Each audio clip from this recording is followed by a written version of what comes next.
Hey guys, this is Fire, and I'm still reeling in my seat from April 8th's Smash Bros. Direct.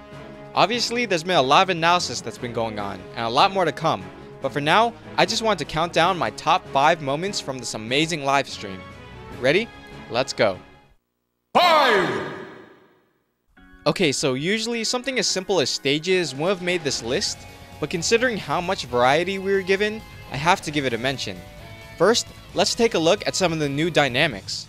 Some stages now feature internal boss battles, which adds a cooperative element to a competitive game. The example we are given was the Yellow Devil, which granted the player who dealt the final blow a large and powerful attack. Not only is this a great way to integrate other characters into the game, but also allows another level of strategy, which for the most part is pretty fair and balanced.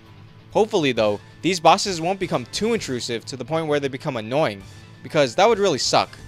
And then we have the Final Destination forms, which is such a simple concept, but does so much to open up the game. I'll admit, for the most part in Brawl, I spent most of my time on Battlefield, Smashville, and Final Destination. So to be able to play on other stages with all the great soundtracks and backgrounds is amazing. After all, it's the little things that count, right? And after all that, I still haven't even gotten to the massive amount of stages that we're going to be expecting from both games. No matter how you see it, things are looking up in terms of stages. 4! Now this one should be a bit obvious. Finally, after months of waiting, we were able to get release windows for Super Smash Bros. For 3DS and Super Smash Bros. For Wii U.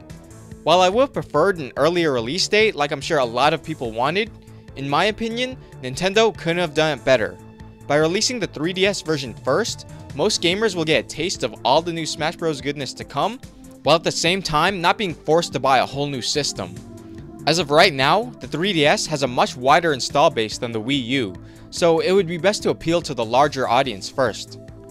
But what I like most about this is that the developers now have a good 6 months to work exclusively on the Wii U version, so they can do things like balance characters, add new features, and overall just make the game the best it can be. I'm sure for a lot of people, the console version will be their preferred game of choice, so I'm perfectly fine with waiting a few extra months for the devs to add some of that extra polish. 3!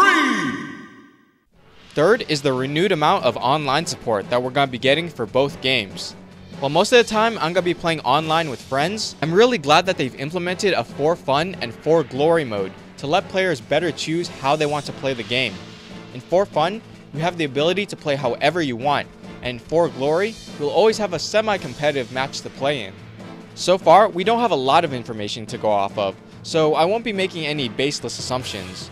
But for now, I'm just glad that Nintendo is giving support to all those Wi-Fi warriors out there. 2! Second is Greninja. I bet a lot of you thought that this was going to be number 1, huh? Well, let me explain. Although I, along with a lot of other people, didn't see this character coming, the thing is, we knew that a new character was going to be revealed, and we knew that there was going to be another Pokemon character, so in that sense, it lessened the surprise. That being said though, Greninja is more than a welcome character to the roster.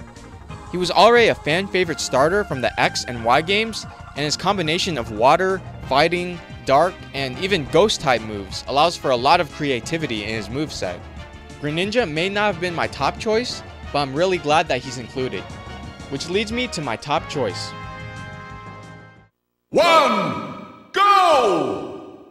And for my top pick, well, that goes to all the character upgrades and balances everyone is getting. When you get right down to it, Smash Bros is all about the characters. So to see everyone both old and new come with some unexpected tricks, you can't help but be excited. I mean, who didn't feel a little disappointed when we thought that Zero Suit Samus wasn't returning? Or when we saw Greninja for the first time? It's these moments that we live off of, and most likely the reason we tuned into the Smash Bros. Direct in the first place. And just to see how they've changed these characters is a joy in itself. Zelda and Sheik becoming different characters? Awesome. Pit and Olimar receiving balanced recoveries? Genius. Lucario and Charizard getting Mega Evolutions? That's what we've been hoping for all along. There was no other point during the live stream that I was more excited than when they were talking about the characters. It was surprising, it was exhilarating, and I enjoyed every second of it. Overall, it was just an amazing Nintendo Direct. Alright, so those were my top picks, but be sure to tell me yours. Now that everything's settled down, I think now would be the best time to revive Smash Talk, the video series where we let you, the viewer, be heard. So if you want to get featured in the next video, answer this question. What do you think of Greninja as the newest fighter? Do you think he was the best choice, or was there another character you want to see? I'm going to be looking forward to reading all your answers. Thanks for watching, and until then guys, this is Fire, signing out.